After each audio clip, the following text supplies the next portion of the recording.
우리가 그 인기 있는 드라마나 소설, 영화를 볼 때 보면 공통점들이 있습니다. 여러분이 좋아하는 영화나 이런 거 보면 여러분 자신들이 딱 봤을 때 스토리가 대단히 탄탄한 것을 알 수가 있습니다. 그리고 구성이 매끄럽기도 하고 우리에게 감동을 주기도 합니다.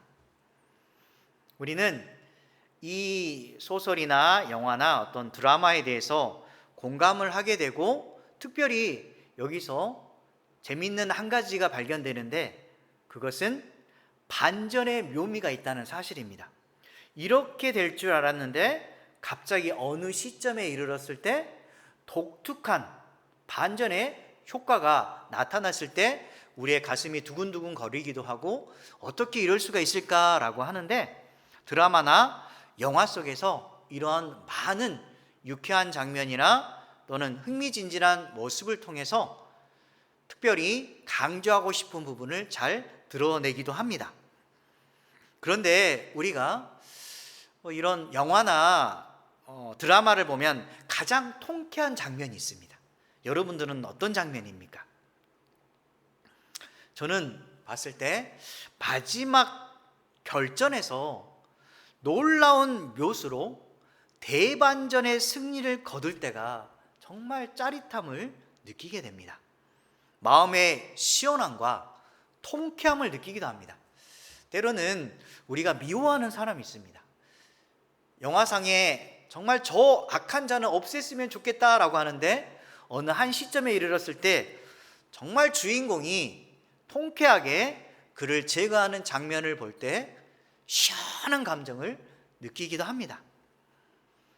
우리는 살아가면서 수많은 인생의 싸움을 경험하게 되는데, 일과 상황으로 인해서 주변 사람과의 눈에 보이는 싸움을 할 뿐만 아니라 우리 마음속에서 매 순간 눈에 보이지 않는 그런 싸움을 하고 있습니다.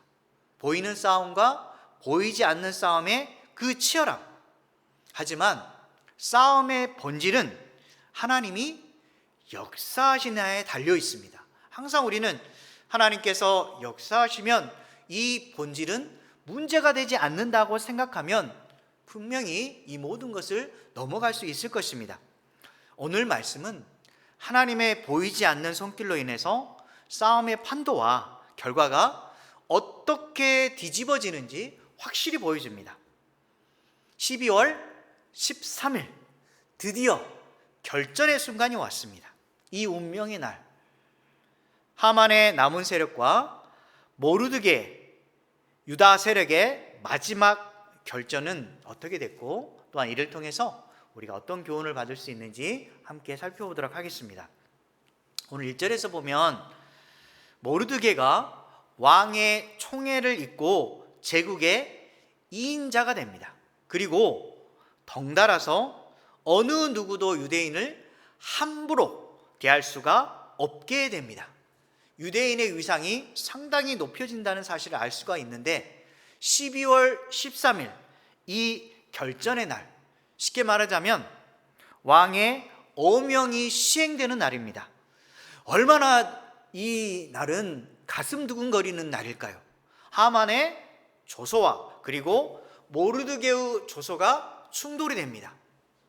이미 이전에 얘기했듯이 국법인 하만의 조서가 있었고 신법인 모르드게의 조서가 나옵니다. 우리 이미 알다시피 신법 우선의 원칙이 있습니다. 과거의 법이 이미 세워졌더라도 새로 나온 법이 우선시 되어서 모든 순서가 먼저 생긴 것보다 나중에 생겨진 것들이 결국은 힘을 발휘하게 되는 것입니다. 어떻게 됐을까요? 이 두 개가 충돌되었을 때, 원래 유다인의 대적들이 유다인을 제거하려는 날이 12월 13일이었습니다. 그러나 그들 자신이 도리어 유다인에 의해서 제거되는 날로 바뀌었습니다. 얼마나 이 통쾌한 순간일까요? 각 지방의 지방관들과 대신들과 총독들, 그리고 왕의 시무를 보는 자들이 유다인 편에 서게 됩니다. 왜 그들이 유다인 편에 설 수밖에 없었을까요? 하만은 이미 죽임을 당했고 모르드게가 왕 다음에 실권자가 되었습니다. 당연히 세력이 더 막강한 자 편에 서는 것은 당연할 것입니다. 우리도 그러지 않습니까? 어떤 사람의 편에 설 때 보면 우리가 이득을 따지기도 합니다. 그리고 저 사람 뒤에 숨겨진 세력에 대해서 우리가 생각해 봅니다. 그래서 좀 더 강력한 사람 편에 서는 게 우리의 부족한 부분임을 솔직하게 인정합니다. 여기에 나오는 모든 페르시아 거민과 또 다른 민족들은 마찬가지로 지금 하만은 죽었고 모르드게가 실권자이기 때문에 당연히 관리인들 입장에서는 모르드게의 편에 서는 것은 당연할 것입니다. 그런데 여기서 생각해 볼 게 이러한 흐름을 움직이도록 하시는 분은 바로 하나님이셨던 것입니다. 처음에는 분명히 하만에 의해서 유다인들이 몰살당할 것이고 모든 재산을 빼앗기게 될 거라고 예정되었는데 하나님께서는 이 순간을 바꾸시기 위해서 많은 순서들을 진행해 가셨습니다. 하나님의 그 흐름은 우리 눈으로 잡기 힘들지만 우리 삶 속에서 분명히 우리를 위한 순차적인 계획을 가지시고 사람을 통해서 그리고 주변 환경을 통해서 하나님이 역사하십니다. 그리고 우리의 삶의 중요한 순간에 하나님께서 나타나시는 것입니다. 지금 이 역사는 바로 하나님으로 말미암는 역사라는 사실을 우리가 알 수가 있습니다. 출애굽기 14장 14절을 보면 이스라엘 백성들도 홍해를 건너려고 할 때 하나님의 놀라운 역사가 나타납니다. 함께 읽겠습니다. 여호와가 너희를 위하여 싸우시리니 너희는 가만히 있을지니라. 지금 이스라엘 백성들의 상황은 상당히 위태한 순간에 있습니다. 이스라엘이 애굽과 홍해 앞에서 싸워야 되는 아주 위급한 상황에 처해입니다.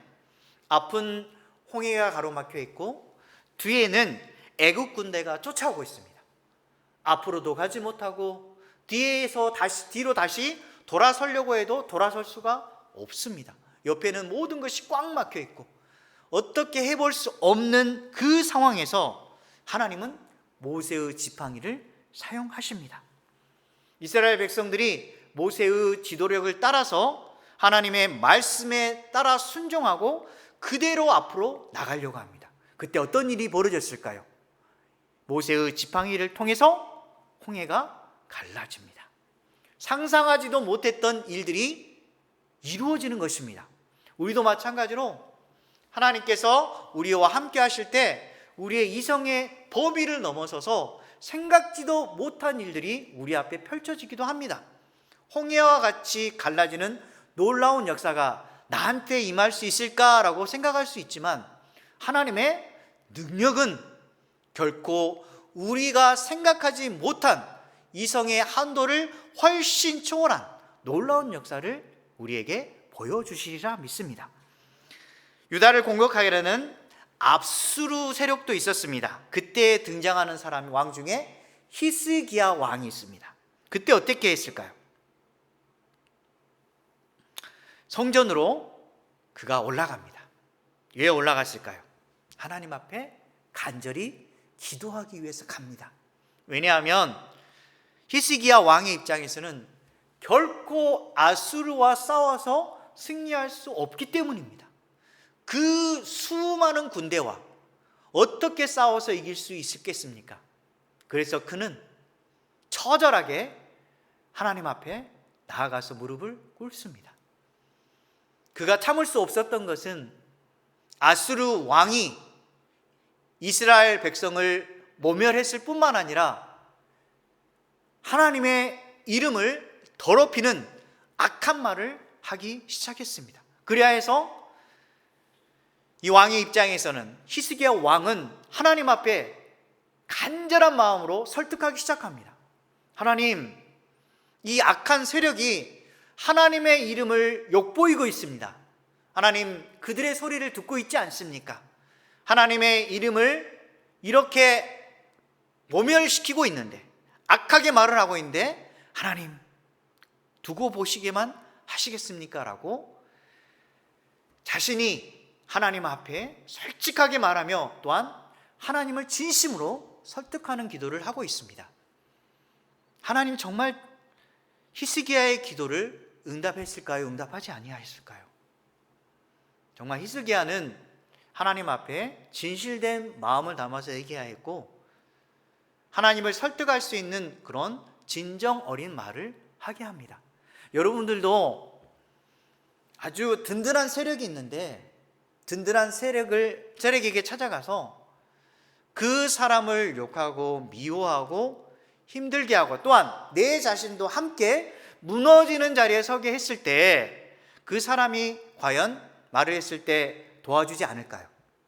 자신을 욕하고 자신 편에 서서 열심히 도우려고 하는 그 사람을 무너뜨리려고 할 때 그 사람은 아마도 같은 편에 있는 사람을 도와주려고 할 겁니다. 사람도 그러는데 하물며 하나님은 어떻게 하실까요? 그분을 미워하고 이름을 더럽히는 자들을 향해 가만히 있으실까요? 하나님 움직이셨습니다. 그리고 놀라운 일을 발휘합니다. 하나님이 직접 싸워주십니다. 그래서 승리의 기쁨을 맛보게 하는데 어느 정도의 병사가 죽었을까요? 열왕기하 19장 35절 말씀 함께 읽도록 하겠습니다. 이 밤에 여호와의 사자가 나와서 아수르 진영에서 군사 18만 5천 명을 친지라. 아침에 일찍이 일어나 보니 다 송장이 되었더라. 하나님의 역사는 이렇습니다. 분명히 히스기야 왕은 물리적인 힘으로 상대편을 무너뜨리려고 했습니다. 하지만 도저히 불가능했습니다. 싸우면 모든 이스라엘 백성들이 다 죽게 되었는데 할 방법이 생각나지 아니하였는데 하나님께 기도했더니 아수르 군대 18만 5천 명이 완전히 전멸당하는 것입니다. 누구의 손에 의해서 이런 일이 벌어졌습니까? 하나님의 능력의 손에 의해서 이렇게 악한 세력들이 멸망을 당하는 것입니다. 하나님의 준비하심과 역사하심으로 역전의 기적이 행해지는 것입니다. 여러분들도 살다 보면, 일을 진행하다 보면 나를 무너뜨리려고 하는 세력들이 분명히 있습니다.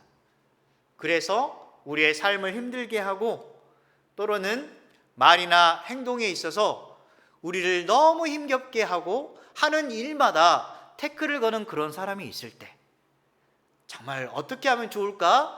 그런 방법을 찾을 수 없을 때 그때 하나님께 매달리시기 바랍니다. 주님께서 그 사람에게 역사해서 그 사람을 바꾸어 주시든지 아니면 하나님께서 새로운 환경을 통해서 그 사람과의 관계가 다시는 어려움을 당하지 않도록 하나님께서 다른 방법을 붙여주실 것입니다. 여러분들이 믿음을 가지고 한번 바라보시기 바랍니다. 하나님이 역사하시는지 역사하시지 아니하시는지, 그게 바로 우리의 믿음입니다. 분명히 우리 안에는 원수 같은 존재가 있습니다. 삶 속에서 분명히 만나게 됩니다. 그런 사람을 만날 때마다 하나님의 지혜를 달라고 기도하시고 또한 그 사람의 생각과 말을 뛰어넘어서 하나님의 역사를 의지하고 믿음을 통해서 역전의 기회를 가지는 저와 여러분 되시기 바랍니다. 그래야 했을 때 하나님은 로마서 8장 37절 말씀 어떻게 해주실까요? 함께 읽겠습니다. 그러나 이 모든 일에 우리를 사랑하시는 이로 말미암아 우리가 넉넉히 이기느니라. 하나님이 우리를 도우셔서 어떻게 하십니까? 이기게 하시는데 넉넉히 이기게 하십니다. 부족함이 없이 넉넉히 이기게 하여서 우리의 마음과 생각들을 주님의 은혜 안에서 기쁘게 뛰놀게 살아갈 수 있도록 하나님께서 허락하시는 것입니다. 여러분들과 저를 위해서 비장의 카드를 반드시 준비하십니다. 숨겨진 비장의 카드를 오늘도 기대하면서 사시기 바랍니다. 내일 가면 분명히 힘들었던 그 일이 주님을 통해서 역사함으로 풀리리라 믿습니다. 유다인이 칼로 모든 대적들을 이제 쳐서 12월 13일에 도륙하고 진멸하기 시작합니다. 자기를 미워하는 자들에게 이제는 마음대로 할 수가 있습니다. 악한 세력들이 먼저 죽이려고 했는데 그들이 이제는 힘을 발휘하지 못하고 유다인들이 이제 맞서 싸워서 승리하게 되는 것입니다. 그 결과는 어떻게 됐을까요? 수산성에서 500명이 악한 세력들이 죽임을 당합니다. 하만의 10명의 아들 이름이 오늘 나왔는데 그 10아들이 다 죽임을 당합니다. 유대인의 완벽한 승리였습니다. 그러면 우리가 인생의 싸움을 할 때가 있습니다. 그 결전의 날이 왔을 때 어떤 자세로 하는 게 좋을까요?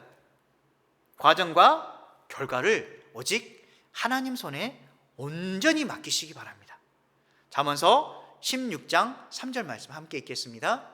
너희 행사를 여호와께 맡기라. 그리하면 내가 경영하는 것이 이루어지리라. 여호와 하나님께 네가 경영하는 모든 것들을 다 온전히 맡기는 겁니다. 그냥 모르겠다라고 내던지는 것이 아니라 하나님 나의 중심을 아시지 않습니까? 라고 말하면서 나에 있는 모든 것을 내던져서 올인하는 심정으로 주님께 맡기시기 바랍니다. 그러면 하나님께서 우리를 위해서 모든 경영하는 것이 이루어지도록 도와주시리라 믿습니다. 에스더의 다른 요청과 왕의 시행이 그 다음번에 나옵니다. 원래는 항상 에스더가 먼저 찾아가서 왕에게 간절히 요청했습니다. 그런데 이번에는 달라집니다.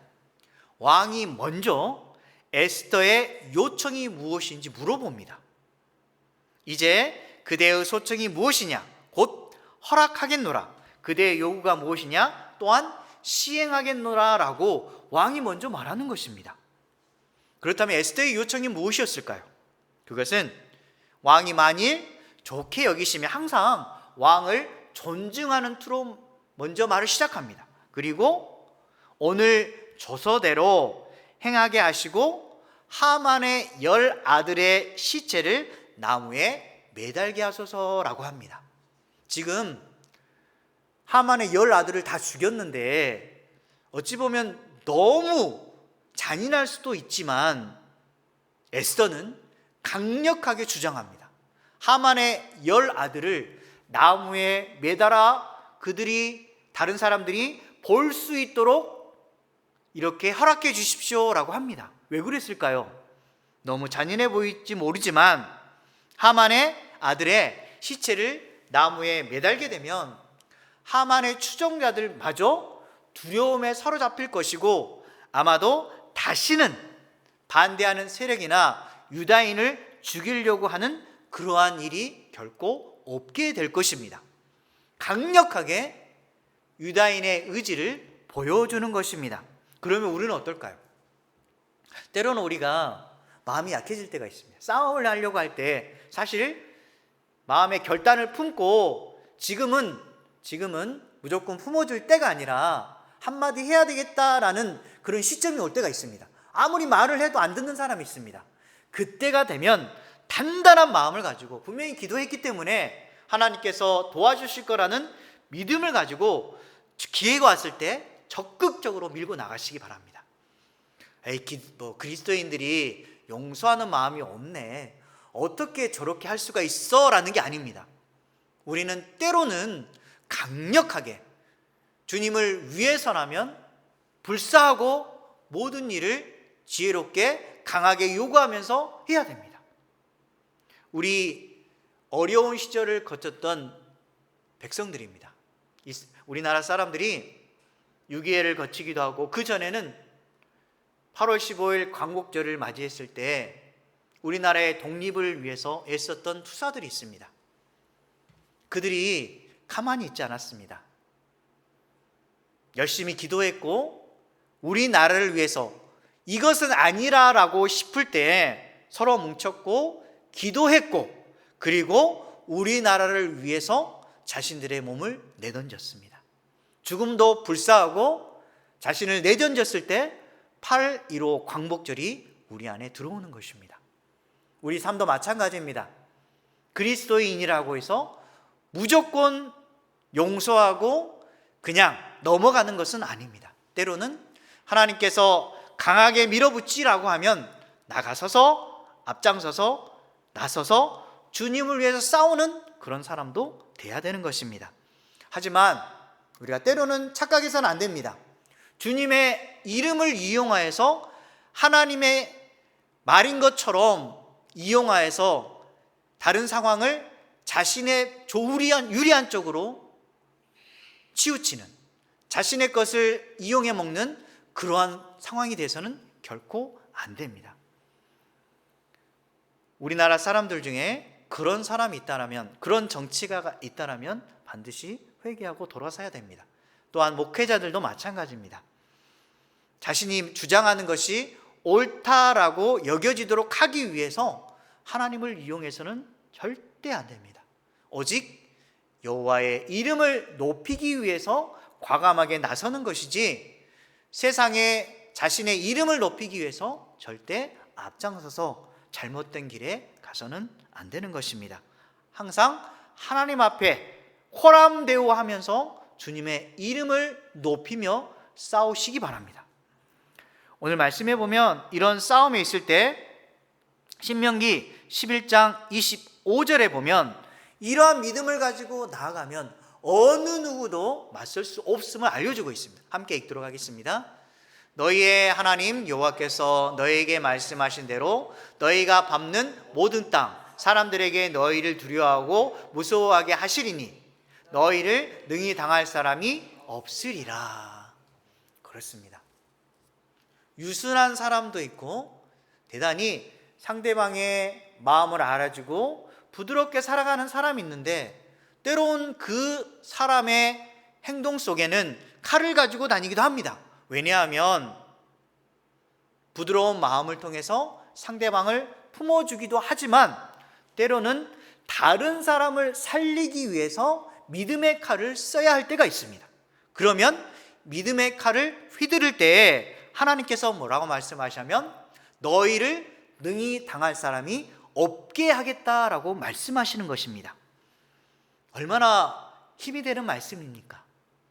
우리의 오만한 교만한 행동이 아니라 겸손하게 하나님을 섬기면서 다른 생명을 살리기 위해서 앞장서서 나서서 행할 때 하나님께서 내 편이 되어주시고 내 앞길을 정리해 주신다는 사실, 이것이 바로 하나님의 역사하심입니다.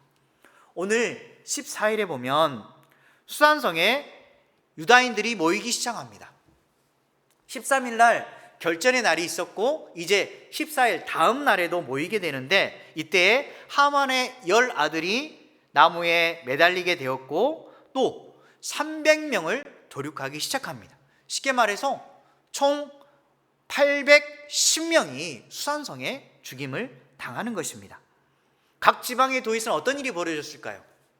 수산성에서는 이틀 동안이지만 각 지방에서는 단 하루 13일 동안 싸움이 났습니다.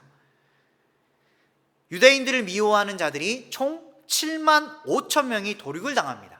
하지만 여기서 두 가지 공통점이 있죠. 두 일의 공통점. 그것은 다름 아닌 제산에는 손을 대지 아니하였다는 것입니다. 분명히 조서에는 악한 자들의 재산을 빼앗을 수 있도록 허락해 주었지만 유다인들의 공통점은 절대 멸살을 시켰지만 결코 물질에는 손을 대지 않았습니다. 그래서 우리가 한 가지 더 배워야 될 점이 뭐냐면 승리에 대해서 하나님이 허락하신 것 이상을 넘어가지 말라는 것입니다. 하나님은 분명히 선을 긋습니다. 이것 이상을 넘어가지 말라는데 그거는 무엇이 포함되어 있냐면 바로 탐욕이나 욕심이 포함되어 있습니다. 그것을 결코 넘어가지 말라고 합니다. 우리가 잘 되면 더 많은 것을 가지려고 합니다. 하나님께서 도와주셔서 승리의 길을 마련해 주셨는데 더 명예를 추구하려고 하고 더 이익을 추구하려는 순간 우리도 마찬가지로 넘어질 수가 있습니다. 분명히 선을 그어서 이 이상은 넘어가시기 바랍니다. 디모전서 6장 10절 말씀 함께 읽겠습니다. 돈을 사랑함이 일반 악의 뿌리가 되나니 이것을 탐내는 자들은 미혹을 받아 믿음에서 떠나 많은 근심으로써 자기를 찔렀도다. 자신도 모르게 좋은 일이 생기면 더 많은 것을 가지려고 합니다. 명예를 얻으려고 하고 그리고 물질의 탐욕에 넘어지기 시작합니다. 처음에는 선한 일로 시작했는데 그 일을 이루자 자신이 추구하고 싶은 욕망에 사로잡힐 수 있습니다. 말년에 특히 하나님을 믿는 사람들은 더 조심해야 됩니다. 특히 목회자들은 저를 포함하여서 더 조심해야 될 게 이것입니다. 잘 되면 꼭 물질이 뒤따릅니다. 그리고 명예가 뒤따릅니다. 그러다 보면 자신의 이름을 높이기 위해서 거짓말을 하게 되고 사람들을 미혹하기 시작합니다. 그래서 너무너무 조심해야 됩니다. 높아지면 높아질수록 올라갔을 때 항상 우리는 내려올 준비를 해야 됩니다. 내려올 준비. 겸손한 마음으로 저의 이름이 아니라 하나님의 이름이 높여질 수 있도록 저의 삶을 이끌어 주시길 원합니다 라는 늘 마음으로 믿음으로 자기 자신이 내려올 준비를 해서 하나님의 오직 영광을 드러내는 저와 여러분 되시기 바랍니다. 말씀을 정리하겠습니다. 하나님이 삶의 역사의 무대 위에서 우리를 위해서 일하고 계십니다. 보이지 않는 손이 우리의 삶의 과정들을 움직이도록 이끌어가고 있는 것입니다. 여러분은 저를 포함해서 그분의 일하심을 느끼고 계십니까? 오늘 말씀에 분명히 12월 13일 운명의 날이 왔고 그들의 계산법에 따라서 역사의 무대 위에서 철저하게 준비시키고 이루어가는 그런 모습을 우리가 발견하게 됩니다. 하지만 아무리 우리가 계산을 잘 하였더라도 하나님이 역사하지 않으면 아무 일도 일어나지 않습니다. 그래서 우리는 항상 하나님 편에 서서 내가 주님을 위해서 할 수 있는 것이 무엇이고 그리고 하나님 손에 온전히 맡기시기 바랍니다. 그리고 결전의 기회가 왔을 때 적극적으로 밀고 나가시기 바라고 승리에 대해서는 하나님이 허락하신 것 이상을 넘어가지 마시기 바랍니다. 그래서 주님의 도우심으로 완벽한 승리와 진정한 평안이 함께하는 저와 여러분 되시기 바랍니다.